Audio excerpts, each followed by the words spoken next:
4장 7절에서 12절 말씀 보겠습니다. 우리 지난주에 봤던 말씀하고 같습니다. 그럼 내용이 조금 다르니까 같이 보도록 하겠습니다. 사랑하는 자들아, 우리가 서로 사랑하자.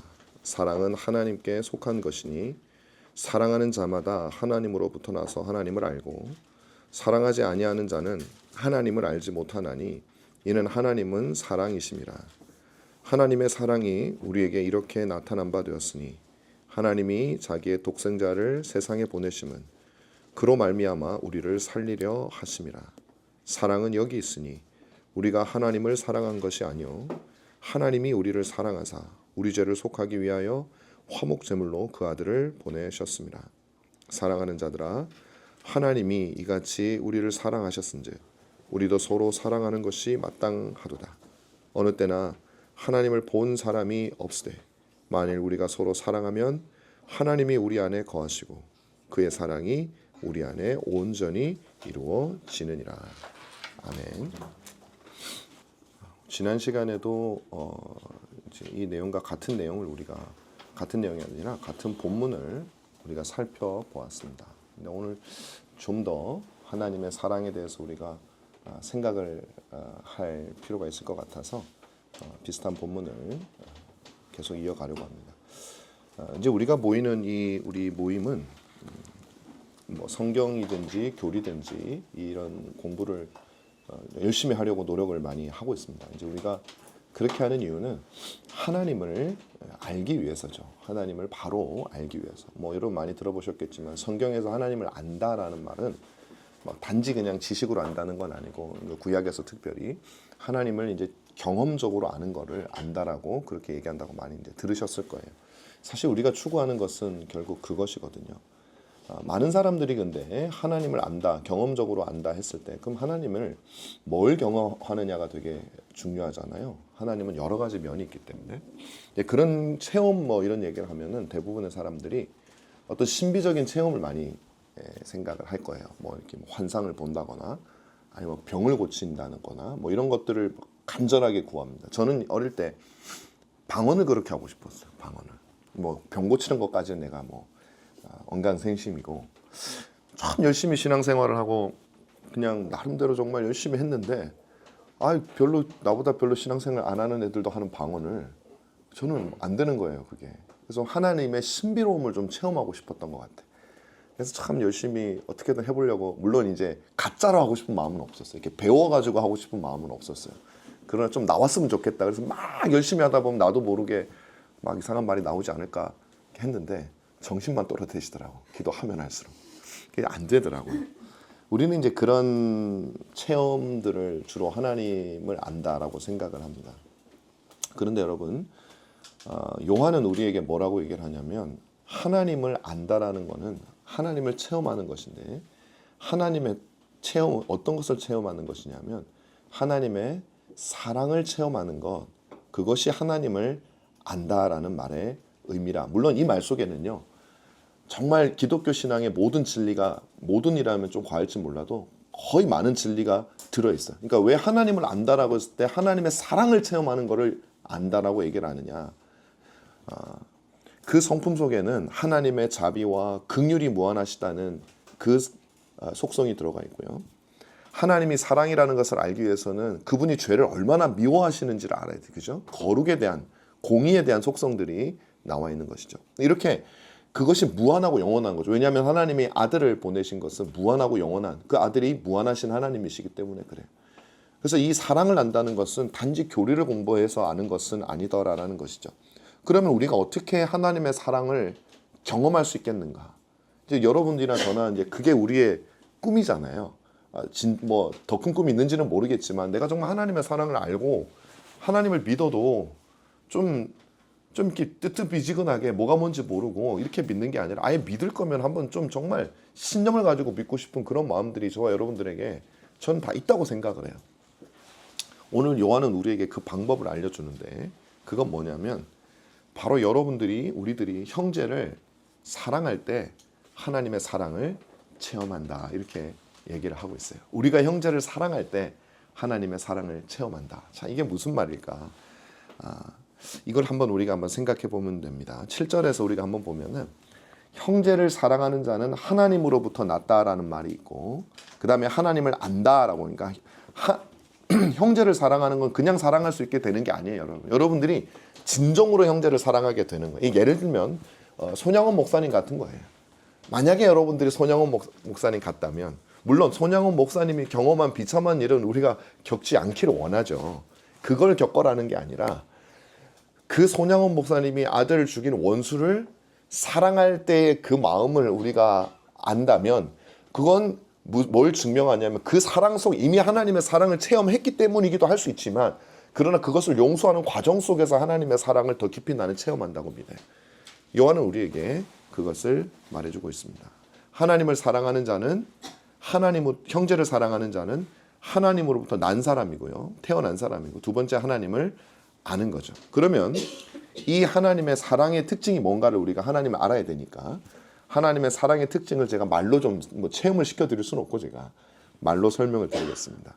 오늘 본문에 그게 잘 나타나 있어요. 첫 번째로는 하나님의 사랑이 나타났습니다.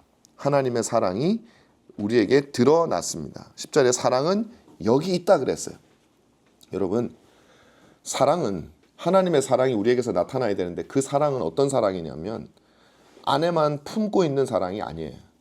우리가 머리로 사랑해, 근데 표현을 못해, 이런 얘기 많이 하잖아요. 경상도 남자들이 부인을 사랑하는데 부인에 대한 사랑을 표현 못. 물론 사람마다 표현의 정도가 다를 수는 있어요. 그러나 어떤 사랑도, 나타나지 않는 사랑은 그건 사랑이 아니에요. 어떻게 꽁꽁 그렇게 잘 숨겨놓는지 누가 봐도 언제 봐도 전혀 사랑하는 것을 느낄 수 없다. 그건 사랑하지 않는 거죠. 마음속에만 품고 있는 사랑이라는 것은 저는 존재하지 않는다고 봐요. 왜? 하나님의 사랑과 다르기 때문에 그래. 사랑은 어떤 형식으로든 나타나게 되어 있습니다. 왜냐하면 사랑은 감정이 아니기 때문에 그래요. 우리는 사랑을 감정이라고 생각을 해요. 근데 사랑은 감정이 아닙니다. 감정은 숨길 수 있어요. 그러나 사랑은 감정이 아닙니다. 사랑은 표현이 될 때 그때 사랑이 되는 거예요. 속으로만 사랑한다? 그런 거 없습니다. 여기서 가짜 사랑에 여러분들이 속으면 안 되는 거예요. 이게 문제예요. 우리가 참 가짜 사랑에 나도 속고, 속이려고 속이는 게 아니라 자기도 자기를 몰라요. 어떻게 구별할 수 있을까? 그게 바로 말과 혀로만 하는 사랑은 가짜라는 거죠. 진짜는 참되게 행함과 그러니까 행하기만 하면 그럼 진짜 사랑이냐? 그렇지 않아요. 사기꾼도 사랑을 행하죠. 근데 그거는 사랑을 행하는 게 아니죠. 그건 속이려고 하는 거기 때문에 사랑처럼 보일 뿐이지 사랑은 아닙니다. 말과 혀로만 하는 사랑이 아니라 진실로 행함으로 하는 사랑. 그게 여러분들이 하나님을 향해서, 여러분들이 형제를 향해서, 왜냐하면 하나님이 여러분들에게 그렇게 드러내셨기 때문이죠. 그럼 어떻게 그 사랑이 나타났는가? 하나님이 자신의 독생자를 세상에 보내셨어요. 여기서 독생자를 보냈다는 말에 집중해야 됩니다. 독생자가 뭡니까? 하나로 하면 홀로 독, 생, 날생, 그 다음 아들 자죠. 유일하게 존재하는, 태어난 아들이라는 뜻입니다. 영어로 우리가 잘 아는 only begotten son이라 그래요. only begotten son. 한자와 같은 말이에요. 유일하게 태어난 아들, 이 말이에요. 이게 beget라고 하는 영어 나타라는 말에서 온 말인데요. 두 가지 의미가 있어요. 첫째는 태어난 아들, only begotten son, 태어난 아들. 둘째는 유일한. 그러니까 예수님은 하나님에게서 태어난 유일한 아들이라는 말이 되는 거예요. 유일한 아들. 그게 얼마나 의미 있고 얼마나 중요한 말일까요? 그래서 이단들은 항상 어디에 초점을 맞추냐면 태어났다라는 단어에 초점을 맞춰요. 그래서 예수님이 하나님이 아니라는 거예요. 태어났으니까. 하나님이 예수님이 없었을 때도 있다. 그게 초대교회에 있단 말이에요. 있던 이단이에요. 그러나 신약 성경에 헬라어로 기록이 됐는데, 이 신약 성경 헬라어를 보면 독생자라는 말을 모노게네스라고 하는 말로 쓰는데, 이 말은 단순히 태어났다라는 데 초점을 맞추는 게 아니에요. 왜냐하면 여러분 히브리서 11장 17절을 보면 똑같은 말이 사용되는데 어디에다 사용되냐면 이삭을 아브라함의 모노게네스라 그래요. 태어났다라고, 외아들이라고 얘기를 하고 있다고요. 독생자라고 얘기를 하고 있어요. 그러니까 이삭이 아브라함의 독생자라고 똑같은 단어를 쓰고 있어요. 근데 여러분 이 말을 들으면 이상해야 돼요. 우리가 그냥 너무 아브라함 하면 이삭만 생각하니까 그 말 듣고서도 그렇지, 이삭은 아브라함의 독생자지, 외아들이지. 그렇지 않아요. 여러분, 아브라함에게 아들이 있잖아요. 이스마엘이 있잖아. 먼저 태어난 아들이 있잖아요. 이삭은 유일한 아들이 아니라 둘째 아들이에요. 그런데 성경은 왜 아브라함, 이삭에게 독생자, 모노게네스라고 하는 이 말을 썼을까? 태어나는 데 초점을 맞췄더라면 둘째라고 얘기를 했어야지. 그럼에도 불구하고 이 이삭을 유일한 독생자라고 하는 것은 태어났느냐 그 뱃속에 여기에 포커스를 맞추고 있는 게 아니에요. 아브라함과 이삭이 특별한 관계에 있다라는 거죠. 하나님께서 하나님 자신과 그리스도를 통해서 보여주신 그리고 우리에게 보여주실 은혜 언약이라고 하는 언약 관계 속에 있는 유일한 아들이라는 거예요. 그러니까 아브라함에게서 육신적으로 태어난 게 중심이 아니라 하나님과 어떤 관계에 있느냐라는 차원에서 말씀을 하고 있다라는 거예요. 그러니까 예수님이 독생자라고 하는 용어를 사용한 이유는 그것은 그분에게서 어떻게 태어났냐라는 그 말을 하는 게 아니라 성부와 성자가 아주 스페셜하고 특별한 관계에 있다라는 얘기를 우리에게 전해주고자 한다라는 것이죠. 그래서 요한복음 1장 1절에 태초에 말씀이 계시니라 이 말씀이 하나님과 함께 계셨으니 이 말씀이 하나님이시다. 그가 태초에 하나님과 함께 계셨고 만물이 그로 말미암아 지은 바 되었으니 지은 것이 하나도 그가 없이는 된 것이 아니니라. 그러니까 이 독생자는 피조물이 아니에요. 유일하신 하나님의 아들, 그분도 하나님이신 거예요. 성부와 유일한 관계. 인간으로 따지면 아버지와 아들처럼 그렇게 서로 사랑하고 그렇게 서로 복종하는 관계를 가지고 계시는 하나님이시다. 무엇보다도 세상을 창조하신 분이다. 바로 그 자기의 사랑으로 따지면 아버지와 아들 같은 아브라함과 이삭과 같은 아니 그것보다 훨씬 탁월한 그 사랑하는 유일하신 하나님을 이 세상에 보내심으로 우리를 향한 사랑을 드러내셨다라는 거예요. 하나님이 우리를 마음으로만 사랑하신 게 아니라 그 유일하신 만들어진 피조물이 아니라 자기 아들을 특별한 관계에 있는 아들을 아버지와 아들처럼 사랑하는 그 아들을 보내셨다라는 거죠. 독생자를 그러면 그 사랑을 이 땅에 보내심으로 사랑을 나타내셨는데 어디로 보내셨는가? 바로 이 세상으로 보내셨어요. 이 세상은 어떤 곳입니까? 그분의 원수된 곳이에요. 그분을 미워하는 곳이라고. 요한에서 3장 13절에 세상이 너희를 미워하여도 이상히 여기지 말라라고 그렇게 얘기해서 요한복음 15장에 가보면 세상이 우리를 미워한다는 거예요. 예수님도 그렇게 말씀하셨어요. 그런데 세상이 왜 우리를 미워합니까? 바로 세상이 주님을 미워하기 때문에 우리가 그리스도인이기 때문에 그분의 몸이기 때문에 얼마나 주님을 미워했습니까 세상이? 그 예수 그리스도에게 누명을 씌워서 십자가에 못 박아 죽도록 할 만큼 세상은 그리스도를 미워한 곳으로 아버지가 아들을 보내셨다라는 거. 우리를 사랑하셨어. 주님이 여러분 생각해 보세요. 뭔 잘못을 했어요? 그분 오셔가지고 자신을 위해서 뭐 돈을 챙겼습니까? 자신을 위해서 옷을 챙겼습니까? 자신을 위해서 무슨 집을 챙겼습니까? 사기를 쳤습니까? 도둑질을 했습니까? 그분은 오셔서 자기를 위해서 하신 게 아무것도 없어요. 그분은 오실 때부터 말구유에 나셨다고. 그분은 병을 고쳐주고도 소문내지 말라고 하신 분이에요. 귀신을 쫓아내고도 영광을 얻지 않으신 분이에요. 그렇게 자기를 철저하게 감추셨어요. 돈도 없었고 집도 없었고 있는 것이라고는 덜 떨어진 제자 12명 그 중에 한 놈은 배신자예요. 나머지는 자기들 이익에 눈이 멀어서 다 도망가고 주님 나라 오면 내가 오른편에 또 한 명은 오른편에 한 명은 왼편에 앉혀주실 거죠 하면서 계산적으로 그리스도를 따르던 사람들도 있었던 그런 분이 그런 이들을 데리고 다녔던 분이에요. 그분은 잠도 못 주무셨어요. 제대로 못 주무셨어요. 침대에서 못 주무셨어요. 백성들을 가르쳤고 고치시고 살리셨고 뭐 그런 것만 하셨어요. 결과는 뭡니까? 누명이에요. 그런 세상으로 오신 거예요. 십자가를 지시는 거죠. 그런데 너무나도 자존심 상하게 그냥 십자가도 아니고 살인자를 강도를 십자가에서 내리고 그 사람을 살려주고 그 사람 대신해서 십자가에 지셨어요. 여러분 십자가도 비참한 겁니다. 가장 로마에서는 비참한 죄악이에요. 온 몸이 벌거벗겨진 채 사람들 앞에 수치스럽게 죽는 거예요. 그런데 더 수치스러운 것은 살인자를 내리고 살인자보다 더 못하다 이거예요. 왜 주님이 그런 비참한 일을 당하셔야 했느냐라는 거죠. 왜 아버지는 아들을 왜 그렇게까지 하시냐고, 왜 그 세상으로 오게 하셔서 왜 그렇게까지 하시냐라는 거예요. 다 알고 계셨거든요. 왜 그런 그 주님을 그토록 미워하는, 그토록 증오하는 주님이 죽으라고 보내신 거잖아요. 왜 그렇게 하셨을까요? 우리를 사랑하셨기 때문에 그러신 거죠. 왜 죽으셨습니까? 바로 우리 죄를 사하시기 위한 화목제물로 죽으신 거죠. 그래야 했었거든요. 세상의 모든 고통과 모든 수치와 모든 비난을 다 담아야만 그것이 우리 것인데 그것을 다 그분께서 담당하셔야만 하셔야 했기 때문에 아버지는 그 사랑을 그렇게 드러내신 거예요. 우연히 오셨다가 죽으신 게 아니에요. 이 세상에 관광 오셨다가 죽으신 게 아니에요. 창세기 3장 15절에서 이미 예언된 일을 주님은 수천 년 동안 준비하시다가 그 모든 때에 이르렀을 때 아들을 아낌없이 우리에게 보내어 주신 것입니다. 주님이 오시기 1500년 전인 레위기에 예언된 화목 제물이 바로 그 예수님을 가르쳤던 거예요. 그동안 죽었던 수많은 양들, 소들, 염소들이 바로 주님을 예언한 건데 그대로 주님이 이 땅에 오셨어요. 아버지가 그렇게 하셨어요.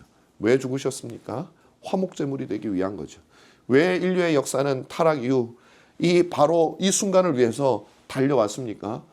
하나님께서 계획하신 거예요. 우리를 살리기 위하심이라고 오늘 본문은 우리에게 말합니다.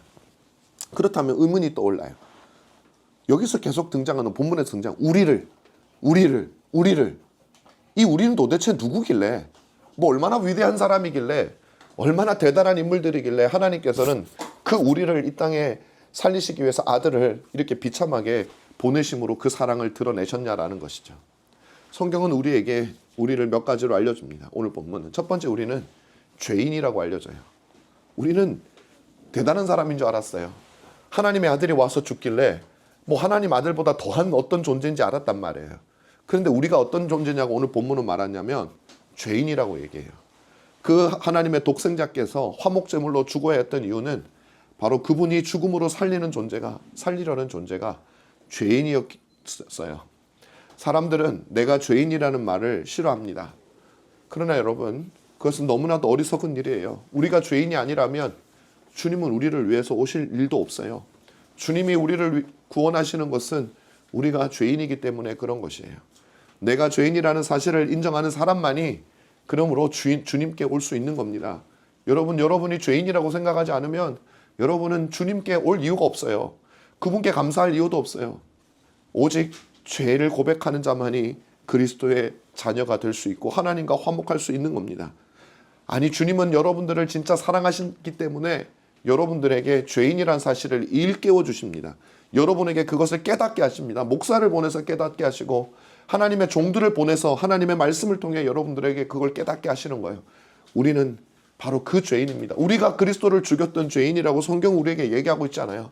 우리가 십자가 아래에 있었던 렘브란트는 십자가에 달리신 그리스도를 그리면서 자기의 모습을 죽이라고 소리치는 사람들 속에 자기의 모습을 넣었어요. 바로 이것이 우리가 가지고 있는 그 믿음이라는 것이죠. 우리는 그래서 우리로 하여금 그리스도께 두 손 들고 내가 주님을 십자가에 못 박았으니 두 손 들고 나오도록 그렇게 말씀합니다. 우리는 그냥 죄인이 아니에요. 무능한 죄인이에요. 우리 힘으로는 이 죄의 굴레를 벗어날 수가 없어요. 아무런 소망도 없어요. 우리는 그런 죄인입니다. 너무나 심각한 죄를 짓고 자신에게서 모든 것을 포기한 죄수를 말하는 거, 바로 그 십자가의 강도 대신 그 강도를 끌어내린 게 그걸 말하는 거예요. 주님에게 수치를 주려고 했지만 이 사람들은 하나님 우리에게 뭘 보여주냐면 강도 대신 그리스도께서 죽은 거예요. 우리가 강도라는 얘기예요. 두 번째로, 도대체 우리는 누구길래 하나님께서 우리를 위해서 오셨는가? 우리는 택자입니다. 택감을 받은 사람들이에요. 예수 그리스도께서 이 땅에 오실 때 주님은 자신이 누구를 위해서 죽을지 모르고 오신 게 아니에요. 어떤 사람은 믿는 사람을 위해서 오셨다고 말하는 거예요. 맞아요. 믿는 사람은 오신 게 맞아요. 그런데 우리가 아직 믿기 전에 오셨잖아요. 주님은 누가 믿을지 모르고 오신 게 아니에요. 일단 죽고 난 다음에 아무나 믿어라 그렇게 오신 게 아니에요. 만약에 그렇다면 주님이 실컷 왔는데 혹시 아무나 안 믿으면 어떻게 해요? 믿는 사람이 생각보다 너무 적으면 주님 억울해서 어떻게 해요? 주님은 오셔서 괜히 고생만 하신 거잖아요. 피까지 흘릴 필요 없는데 이 고생까지 이 몇 사람 구하려고 나중에 후회하실 수 있잖아요. 그런 게 아니란 말이에요. 한 나라의 대통령이 외국을 순방할 때라도 모든 일정을 사전에 다 조율을 합니다. 그런데 하나님의 독생자가 피조세계에 오셔서 그 피조세계에서 죽임을 당하는 이 엄청난 일을 하실 때 그냥 아무나 믿어라 그러고 오실 리가 없잖아요. 주님은 창세전에 택하신 백성이 있으셨어요. 그리고 여러분들이 주님을 믿기 때문에 이 자리에서 예배한다면 바로 여러분들은 창세전에 주님이 택한 사람이고 주 예수 그리스도께서는 바로 여러분들을 구하기 위해서 이 땅에 오셨다라는 거예요. 창세전에 주님은 여러분들이 타락하실 것을 아시고 성부와 성자 사이에 언약을 맺으셨고 성부는 성자에게 이 땅에 가서 그 택한 자들을 위해서 화목제물로 죽을 것을 요구하시고 성자는 그것을 기쁘게 받으셨으며 성부께 자신의 죽음의 대가로 모든 택한 자신의 백성들을 구원해 주실 것을 요구하셨고 하나님께서는 그것을 기꺼이 받으셨기 때문에 주님은 이 죄악되고 더럽고 자신을 멸시하고 죽일 이 세상을 향한 먼 여행을 떠나 오신 것이죠. 우리는 바로 그 주님께서 이 땅에 오실 때 머릿속에 생각한 주님이 너무 사랑하셔서 왔던 바로 여러분 한 사람 한 사람이 그 사람이었다라는 것입니다. 요한이 말하는 우리는 세 번째로 어떤 사람입니까? 우리는 신자입니다. 그렇게 택한 백성에게 새 생명을 주셔서 자신의 죄인임을 주님께서 깨닫게 하여 주셨어요.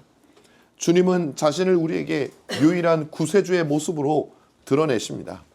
주의 종들을 통해서 복음을 전하게 하셔서 그들로 하여금 오직 예수 그리스도만이 나를 구원하실 능력이 있는 분이요 또 십자가에서 그분이 죽으시면 바로 나를 위함이라는 사실을 그 종들을 보내서 깨닫게 하시기 위해서 지금 오늘도 저를 통해서 여러분들에게 말씀하시는 걸 택함으로 끝나는 게 아니에요. 믿어야 돼요. 믿게 하시는 거예요. 여러분이 믿을 때에 내가 하나님께 택함 받은 자였고 그리스도께서 나를 위해 오셨구나라는 것을 우리는 알고 감사하게 되는 겁니다. 그때 하나님의 모든 은혜와 계획은 여러분의 것이 되는 거예요. 저는 이 자리에 성인들도 있고 중고등학생도 있고 어린아이도 있습니다. 우리 모두에게 필요한 거예요. 우리 모두가 바로 이 사실을 믿고 이 자리에서 우리였구나, 주님이 이 땅에 오신 그 대상이 나였구나라는 것을 깨달아 알기를 바라요. 특별히 우리 어린 학생들이 깨달아 알기를 바라요. 여러분들이 너무 좋은 세상에 태어났어. 내 세대도 우리 부모 세대에 비하면 너무너무 좋은 세상이었어요. 우리 아버지 어머니, 우리 할머니 할아버지 살아오셨던 세상을 들어보면 불편하기는 이루 말할 것도 없고, 일제시대를 사시고 할머니 할아버지는 6.25를 겪으시고 저의 부모님도 6.25를 겪으시고 그렇게 사셨어요. 60년대 70년대 먹을 것이 없어서 생존을 염려하면서 사셨어요. 그래서 우리 한국 사람들이 예수를 믿는 일에 열심을 냈어요. 그때 왜? 주님이 우리를 살려주리라고 믿고. 그런데 저 세대쯤부터예요, 세상이 우리나라가 발전하기 시작했어요. 그래서 크게 고생하지 않는 시대가 점점 지금은 저보다도 더 편안한 시대를 여러분들이 살고 있어요. 그것은 한편으로는 너무나 고마워요. 여러분의 부모님들이 열심히 일하고 수고해서 여러분들을 어떻게든 고생시키지 않고 편안하게 그렇게 살게 하기 위해서 노력하고 있고, 그 모든 것은 하나님의 은혜의 결과예요. 그러나 또 한편으로 걱정되는 게 있어요. 너무 편하니까, 너무 하나님이 없어도 살 수 있을 것 같을까 봐 너무나 염려가 돼요. 그러나 여러분, 절대 그렇지 않아요. 우리들은 하나님을 믿지 않으면, 하나님 그리스도를 믿지 않으면 우리는 영원한 심판에 처하게 된다고. 그리스도께서 구하러 오신 십자가의 은혜가 우리에게 닿지 않는다고 성경은 우리에게 말하고 있는 거예요. 그래서 부모님들에게도 의무가 있습니다. 잘 해주시고 잘 키워주셔야 되지만, 편하게 해줘야 되지만, 혹시라도 여러분들의 자녀가 그 편함 때문에 하나님 필요성을 느끼지 못하도록 만들어서는 안 되는 거예요. 늘 말해주고 알려주고 때로는 훈계를 해야 돼요. 잘못한 게 있으면 깨닫게 해줘야 돼요. 왜? 하나님이 우리를 그렇게 훈계하셨거든요. 그래서 여러분들은 그 일을 하셔야 됩니다. 우리 모두는 신자입니다. 바로 주님은 우리를 위해서 죽으러 이 땅에 오신 거예요. 그분은 목자로서 자신의 잃어버린 양 한 마리를 구하기 위해서 이 땅에 오셨어요. 그 양이 누굽니까? 바로 저예요. 나예요. 우리라고 표현하기 싫어요. 나예요. 여러분 한 사람 한 사람이에요. 나는 죄인이며 나는 택자예요. 그리고 나는 신자예요. 이것이 바로 주님이 이 땅에 오신 바로 그 대상이에요. 구하기 위해서 오신 그 대상이에요. 바로 그 사람을 위해서, 나를 위해서 주님이 오신 거예요. 만약에 여기에 해당되지 않는다면 여러분들은 너무나도 불행한 사람이에요. 여러분이 죄인이며 택자며 여러분이 신자가 아니라면 여러분들은 너무나도 불쌍한 사람이에요. 여러분 믿음으로써 이 세 가지가 나에게 적용되었음을 여러분들이 소유하시기를 바랍니다. 그 하나님께서는, 그리스도께서는 온 우주를 소유하고 계시고 나 말고도 수많은 자신의 양들을 거느리고 계시는 거예요. 바울도 있고 모세도 있고 베드로도 있고 주기철 목사님도 있고 손양원 목사님도 있고. 그런데 주님은 나에게도 오신 거예요. 그분들 위해서 오시다가 깍두기로 오신 게 아니라 나를 위해서라도 주님께서 오신 거예요. 왜냐하면 주님은 무한하신 능력이 있으세요. 그 무한하신 능력은 무엇이냐면 자신의 모든 사랑을 한꺼번에 모두에게 주고 나누어 가지는 그런 사랑이 아니라, 그 무한하신 사랑은 한 사람에게 그 모든 것을 다 줄 수 있는 사랑이에요. 그래서 저나 여러분이나 여러분의 부모가, 우리 어린이들도 들으세요. 청소년들도 들으세요. 여러분의 부모가 예수를 잘 믿고 그렇기 때문에 여러분들은 부모에 딸려서 흘러나온 사랑의 찌꺼기를 받는 게 아니에요. 그리스도께서는 있잖아요. 무한하신 능력으로 마치 세상에 여러분 하나밖에 없는 것처럼 모든 당신의 사랑을 여러분에게 주신다니까. 그리고 그 또 모든 것을 옆에 있는 사람에게도 주시는 거예요. 절대 소홀해하지 않아요. 그리스도께서 이 땅에 오실 때 그분의 머릿속에 여러분의 이름이 있었다고. 여러분의 부모님이 지어주신 그 이름이 그리스도의 머릿속에 있었다라는 사실을 여러분들이 아시기를 바라요. 그래서 주님은 내가 죄인임을 알게 하셨고 나에게 믿음을 주신 거예요. 산 넘고 물 건너 피 흘리고 찢기어 나를 위해 오신 거예요. 그게 바로 그리스도께서 독생자로 오심은 바로 이러한 우리를 살리려 하심이라고 오늘 요한은 우리에게 말하고 있는 겁니다. 바로 이게 주님의 사랑입니다. 소망 없는 죄인인 우리를 살리려고 미리 택정하시고 이 땅에 친히 오셔서 십자가에서 죽으시고 우리의 삶의 모든 순간을 지켜보시다가 결국 이해할 수 없는 방식으로 믿음을 우리에게 주신 거예요. 바로 이것이 하나님의 사랑입니다. 그렇다면 우리는 어떤 사랑을 해야 할까요? 우리는 우리가 해야 될 사랑의 패턴을 보여주신 그 그리스도의 사랑을 흉내내어야 합니다. 요한은 계속해서 우리가 사랑하는 이유가 하나님께서 우리를 아들로 보내실 정도로 사랑하셨기 때문이라고 말하는 거예요. 그가 우리를 위하여 목숨을 버리셨으니 3장 16절에 우리가 이로써 사랑을 알고 우리도 형제들을 위하여 목숨을 버리는 것이 마땅하다. 제가 지난번에도 설교했지만 이건 저에게 너무 충격적인 거예요. 그냥 사랑하라고 했으면 사랑은 내가 알아서 계산하면 되잖아. 나 사랑하고 있어요. 일주일에 1초 생각하도 그것도 사랑이라고 우기면 돼 어디 가서. 근데 주님은 우리에게 기준을 딱 정해주셨어요. 버려라 이렇게 하신 것도 아니에요. 형제들을 위하여 목숨을 버리는 것이 마땅하다고 얘기하는 거예요. 너무 높죠. 너무 높은 사랑처럼 보이죠. 근데 주님께서 그 말이 당장 죽어라. 안 죽으면 너 가짜다. 그런 말을 하는 것일까요? 그런 게 아니라는 걸 우리는 너무 잘 알고 있잖아요. 그러면 이것이 도대체 뭘 말하고 있는 것인가? 우리가 알게 된 그 사랑, 그리스도께서 우리를 위하여 목숨을 버리신 그 사랑, 하나님께서 독생자를 보내신 그 사랑, 이 사랑이 뭘까? 어떤 것일까? 5가지가 있는데 오늘 너무 시간이 많이 갈 것 같아 2가지만 말하고 3가지는 그 사랑의 의미를 다음 주에 설명하도록 하겠습니다. 첫 번째로 오늘 말할 2가지는 사랑은 좋아하는 감정이 아니라 의지의 문제라는 사실을 여러분들이 기억하시기 바랍니다. 하나님이 보여주신 사랑이에요. 하나님께서 우리를 좋아하신 게 아니에요. 그냥 본능이 아니라고 하나님이. 하나님은 본능으로 따지면 우리를 미워해야 정상이죠. 좋아한다는 건 감정이에요, 여러분.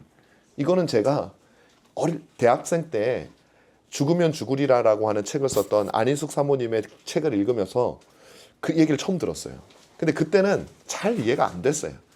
좋아하는 거는 감정이지만 사랑하는 것은 억지로 하는 사랑이래요. 억지 사랑이래.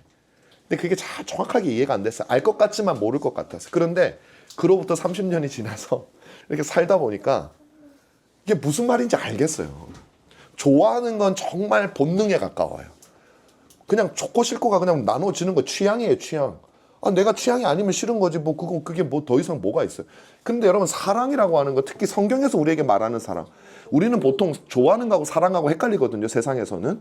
근데 그거 말고 진짜 사랑 하나님이 보여주신 그 사랑은 굉장히 의지의 문제예요. 의지의 문제예요. 보면 볼수록 그렇더라는 것이죠. 우리는요 좋아할 만한 구석이 없는 사람이었어요. 그런데 우리는 우리가 생각하는 것처럼 그렇게 아름답지 않습니다. 목욕하고 나서 자신의 모습을 보면서 감동하는 남자들이 뭐 60%인가 그렇다네. 자기 생각보다 자기를 더 잘생기게 생각한다고 그런다네. 되게 찔리더라고. 나도 그랬거든. 그래서 그렇구나. 우리들은 그렇게 우리를 긍정적으로 보구나.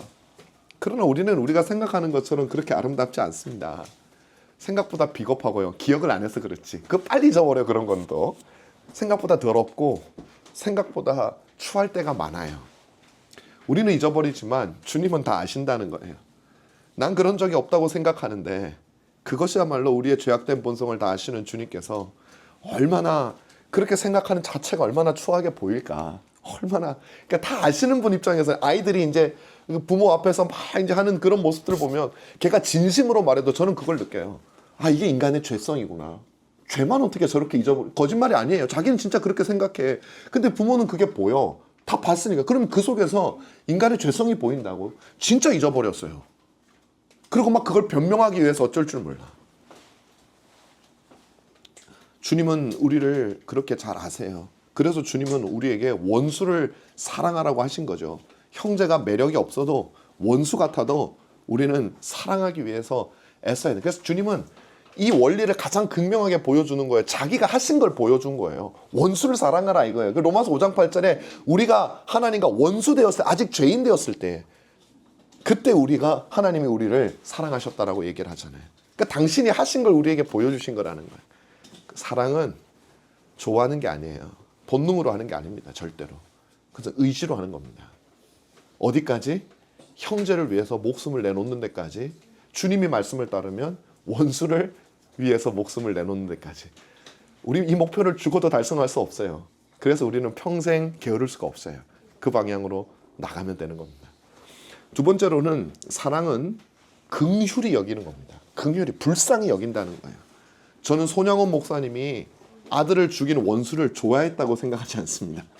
그 아들을 죽인 원수를 보자마자 와, 기뻤다고 생각하지 않아. 와, 내가 이제 하나님의 사랑을 실천할 수 있구나. 그렇게 생각하지 할 수가 없죠. 손양원 목사님이 그렇다면 왜 그 아들을 죽인 자를 양아들로 했을까요? 사랑하려고 했을까요? 그를 불쌍히 여겼기 때문이라고 저는 생각을 해요. 긍휼히 여겼기 때문이라고 생각을 해요. 이 긍휼이 어디서 왔을까요? 예수님에게서 배운 거예요. 오늘 본문에서 우리를 불쌍히 여기신 하나님, 그 예수 그리스도에게서 배운 거예요. 자신에 대한 그리스도의 긍휼하심을 통해서 배운 거예요. 주님은 우리를 긍휼히 여기셨어요. 불쌍히 여기신 거예요. 그게 주님의 사랑이 그냥 은혜, 이유 없이 사랑하시기도 하셨지만 또 하나로는 사랑하고 나니까 너무 불쌍한 거예요. 신자의 사랑은 불쌍히 여기는 데에서 시작됩니다. 형제를 향한 사랑도 여러분 불쌍히 여기는 거에서 시작이 돼요. 왜냐하면 나도 죄인이었듯이 그도 죄인이었기 때문이에요. 하지만 실제로 이게 되게 어려워요. 우리에게 피해를 준 형제를 사랑하는 일이 얼마나 어려운지 몰라요. 근데 왜 어려울까 생각을 해봤어요. 안 불쌍해서 그래요. 안 불쌍한 이유가 뭔가 생각해봤어요. 나보다 센 사람이에요. 왜 나보다 센 사람이에요? 나한테 피해를 줬잖아. 내가 피해를 받았잖아, 저 사람 때문에. 그러면 나는 약자가 되는 거예요, 그 순간. 전 나보다 센 사람이에요.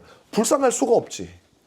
근데 제가 여러분에게 한두 번 얘기를 했던 것 같기도 한데 어떤 일이 있었냐면 그게 성공한 결과가 아니어서 좀 그렇긴 하지만 잠시 성공했던 결과가 있었어요. 제가 천호교에서 목회할 때 한 장로님이 그렇게 저를 미워했어요. 나도 미워지더라고 나중에는. 왜 그렇게 미워하는지 모르겠어요. 왜 그렇게 싫어하는지. 나중에는 누가 먼저 싫어했는지도 헷갈려. 나도 싫어. 대놓고 싸우거나 그러지 않는데 마음속에 그분에 대한 관심이 1도 없었어요. 너무 밉더라고. 그 이유가 뭘까? 저는 그분이 저보다 강자라고 생각했어요. 강자. 왜? 나를 힘들게 하잖아요. 내가 어떻게 할 수 없는 존재잖아. 나보다 위에 있는 사람 같아. 내 말을 잘 듣고 그냥 내가 어떻게 해주면 뭐 고마워하는 나보다 밑에 있는 사람 같으면 불쌍하게도 보일 텐데 나를 힘들게 하는 사람이니까 불쌍하지가 않았었어요. 그래서 믿기만 하더라고. 한 번 만나서 전화해서 해결할 법도. 제가 예전에 목회하기 전에는 어떤 생각을 했냐면 목사가 장로하고 사이가 나쁜 거가 이해가 안 되는 거예요. 아유, 그거 좀 어른스럽게 말이야. 전화 개인적으로 해서 장로님 만나십시다 해서 장로님 뭐라고 해도 그냥 잘해드리고 뭐 원수도 사랑하라 근데 사랑해주면 어느 장로님이 그걸 갖다가 계속 미워하냐 이런 생각을 했거든요. 근데 그건 맞긴 맞아요. 그렇게 하면 누가 싫어하겠어요. 근데 그게 안 된다니까. 왜? 너무 믿고 싫고 내가 약자인데 힘들더라고. 근데 어느 날 다른 장로님하고 얘기를 할 기회가 있었어요. 그 장로님하고 얘기를 하다 보니까 그 장로님이 저한테 저를 그렇게 미워하는 장로님을 불쌍히 여기라고 얘기를 하더라고. 근데 안 불쌍한데 어떻게 불쌍히 여겨? 근데 이분이 하나님의 은혜였다고 생각해 그때는. 이 장로님이 현재 처한 상황에 대해서 쭉 얘기를 해주는 거예요. 그분이 그렇게 악독하게 구는 것도 그 상황이 너무 비참하니까 좀 이해해 주라는 거예요. 그러면서 얘기를 쭉 해주는데 내가 모르는 게 아니었어. 내가 알고 있는 거였어요. 그 집 친방도 많이 갔고 그 모든 내용을 알고 있었어요. 그런데 나보다 강자라고 생각을 하고 나를 괴롭히는 사람이라고 생각을 할 때에는 불쌍한 마음이 안 들 때에는 그 모든 것들이 생각도 안 나고 불쌍하지도 않았어요. 근데 그 장로님의 말씀을 듣는데 하나님 은혜를 주셨나 봐.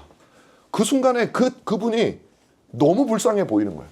그분이 겪어야 될 경제적인 어려움, 가정의 여러 가지 문제들, 열등감 이런 것들이 제 마음속에 막 느껴지기 시작하더라고.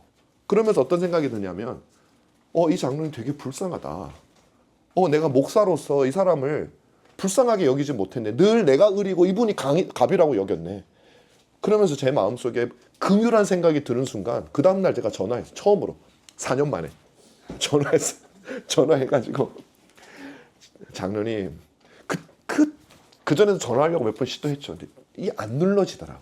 근데 이게 눌러지고 장로님 한 번만 뵙죠. 그래서 참치집에서 만났어요. 내가 간 제일 좋았던 집.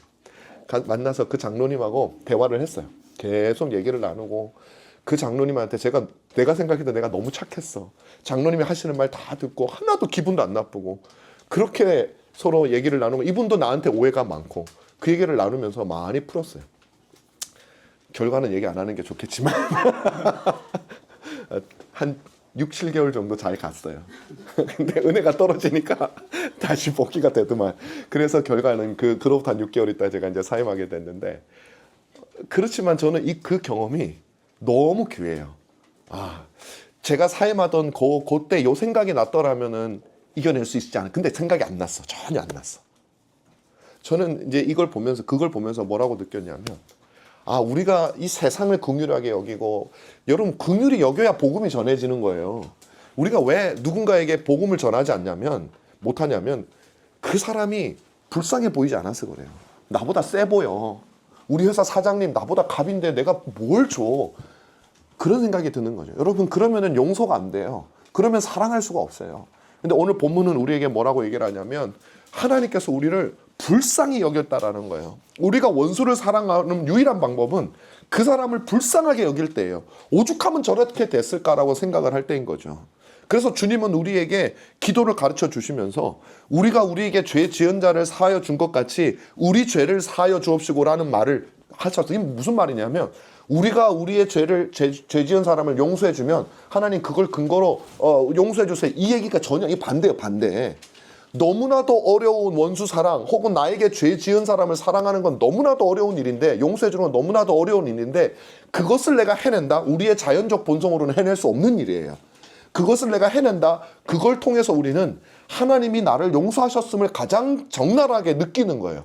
그러면서 그것을 우리가 경험할 때 하나님께 나아가는 거예요. 주님, 내가 이 원수를 용서하셨으니 주님이 나를 용서하셨음을 내가 믿고 확신할 수 있도록 확신하게 해주심을 감사합니다 라고 얘기를 하는 거예요. 다시 말하면 주님 내가 원수를 용서함으로 하나님이 나를 용서하셨음을 늘 확신하며 살게 하여 주시옵소서라는 얘기를 주님께 부탁. 그러니까 원수를 사랑하게 해달라는 얘기예요. 역으로 말하면 주님 나에게 주님의 사랑이 충만하게 해달라는 얘기예요. 그래서 사람들을 불쌍히 여기게 해달라는 얘기죠. 저는 여러분과 제가 하나님의 사랑을 체험하는 거 막 기도를 해가지고 그냥 어떤 큰 걸 체험하고 그것도 있겠죠. 신비로운 체험도 있겠죠. 사업이 망했는데 하나님이 나를 이렇게 사랑하셔가지고 사업을 잘 되게 해주셨어. 여러분 한두 번 듣는 간증이 아니잖아요. 하나님 나를 이렇게 사랑하셔가지고 내 병을 고쳐서 그것도 사랑이에요. 근데 여러분 병을 안 고쳐주면 사랑 안 한 게 아니란 말이에요. 하나님은 고쳐주나 안 고쳐주나 사랑한다고. 우리가 하나님의 사랑을 진짜로 체험하는 것은 우리의 느낌이 아니라 진정으로 영적으로 체험하는 것은 우리가 우리에게 죄 지은 자를 용서해 줄 때예요. 그를 사랑할 때, 원수를 사랑할 때, 형제를 위해서 내 몸을 불살에게 내어주고 싶을 때 그 마음이 들 때 우리는 기쁨 가운데 하나님의 확신 가운데 그 확신이 있기 때문에 그 일을 감당하게 되는 것이죠. 여러분 오늘 제가 했던 말들이 얼마나 어려운 일인지 몰라요. 너무 어려운 일이죠. 그러나 여러분 하나님을 경험한다는 것은 그런 거예요. 이 말씀을 맺겠습니다. 세계적으로 유명한 요리사인 고든 램지라고 하는 사람이 옛날에 냉장고를 부탁해 나온 적이 있어요. 저는 그거 봤거든요. 그 사람이 나와서 한국 요리사들과 요리 대결을 펼치는 거예요. 그때 고든 램지 세계적으로 유명하잖아요. 이 사람이 미슐랭 별만 레스토랑 여러 개 하니까 열 몇 개래. 그러니까 어마어마한 거지. 하는 레스토랑마다 다 별 3개씩이야. 우리는 안성재, 모수의 안성재가 3개 있어가지고 대한민국 유일한 거잖아. 한 사람이 그런 걸 가지고 있다고요. 그 고든 램지가 나와가지고 한국 요리사들하고 냉장고를 부탁해서 대결을 하는 거야. 그때 요리사로서의 이 램지의 모습을 저는 봤어요. 왜냐하면 얼마나 낯선 주방입니까 거기가. 그리고 냉장고를 열었더니 오승환이었거든 그때 야구선수 오승환 선수는 뭐 한국식 재료만 잔뜩 들어있겠지 뭐 뭘 넣었는지는 뭐 기억은 안 나지만 그리고 그때 대결한 사람이 이연복 셰프였어요. 제일 센 사람이야 거기서. 그러니까 둘이서 막 대결하는 거 그것도 15분 만에 해야 되잖아요. 그런데 고든 램지가 이연복 씨를 이겼어요. 결과적으로는 모르지 뭐 오승환이 이기게 해줬는지는 모르지만 어쨌든 이제 이겼어요. 그때 저도 그렇고 아마 거기에 나와 있던 많은 이제 요리사들이 감탄을 하더라고. 우리는 진짜 진정한 요리의 신을 본 거다 막 이런 표현들을 막 했었어요. 그런데 여러분 그게 일종의 고든 램지를 체험한 거죠. 그죠? 고든 램지는 요리사로서의 고든 램지를 체험한 거죠. 그런데 그 사람이 갑자기 100분 토론에 나왔다고 생각을 해보세요. 대한민국 이대로 갈 수 있을 것인가 뭐 이런 거 있죠. 뭐 이제 법 차별금지법 이대로 해야 되는 뭐 이 토론하러 고든 램지가 나왔어. 그럼 우리는 똑같이 한국 TV에서 똑같이 보고 있지만 그 고든 램지를 통해서 여러분들이 뭘 얻을 수 있을까요? 뭐 어이구 요리도 잘하더니 뭐 좀 똑똑하네 뭐 그 정도는 얻을 수 있겠죠. 그러나 그 사람에게서 정치평론가 경제평론가로서의 고든 램지를 우리가 경험할 수 있나요? 여러분 고든 램지가 시사 프로에 나와서 대담을 한다고 해서 여러분들은 고든 램지를 경험한 건 아니에요. 요리사로서의 고든 램지를 경험한 건 아니라고. 그냥 그냥 정치적인 지식이 조금 있는 그런 고든 램지를 경험할 수는 있지만 제가 왜 어떤 말씀을 하고 있냐면 하나님을 여러분들이 체험한다라는 것은 뭐냐 하면은 하나님의 다른 여러 가지 것들을 체험하는 것도 하나님을 체험하는 거예요. 근데 요한은 우리에게 뭐라고 말하냐면 하나님의 모든 속성과 이 모든 하나님의 것들을 하나로 모아서 우리에게 폭발시켜주는 가장 근본적인 것이 있는데 그것은 하나님은 사랑이시다라는 것을 여러분들이 체험해야 된다라는 것. 그것이 우리가 평생 추구해야 될 것이고 그것을 여러분들이 얻기 위해서는 그저 어떤 기적을 얻는 것도 사랑이지만 여러분 눈앞에 보이는 형제들, 여러분 가정에 있는 여러분의 자녀들, 때로는 회사에서 여러분을 괴롭히는 사람들 굉장히 어려운 일이고 때로는 정말 저처럼 쳐다도 보기 싫은 일이고 저주를 부으라 그러면 얼마든지 붓고 싶은 그런 일이지만 그런 이들까지도 여러분들이 잠시라도 사랑하게 되었을 때 여러분들은 하나님이 진짜 여러분들을 사랑하셨구나라는 경험하지 못하면 그거 못해요. 제가요 아까 그 장로님 얘기를 이제 마무리하자면 비록 6개월 만에 성공이었지만 지금도 그때 만나서 그분과 대화하고 바로 며칠 전까지 그렇게 꼴 보기 싫던 분이 그 앞에서 전혀 그렇지 않았던 그 기적 같은 그때가 너무 생생해. 그리고 너무 행복해. 하나님의 사랑을 그때 저는 경험했다고 생각해요. 여러분들 속에 행복한 시간이었어요. 여러분들 속에 뭐 짧은 저의 경험이었지만 그런 일들이 많아지길 바라고 그것들을 통해서 여러분 속에 하나님의 사랑이 많아지기를 주님의 이름으로 부탁을 드리고 또 축원합니다. 기도하겠습니다.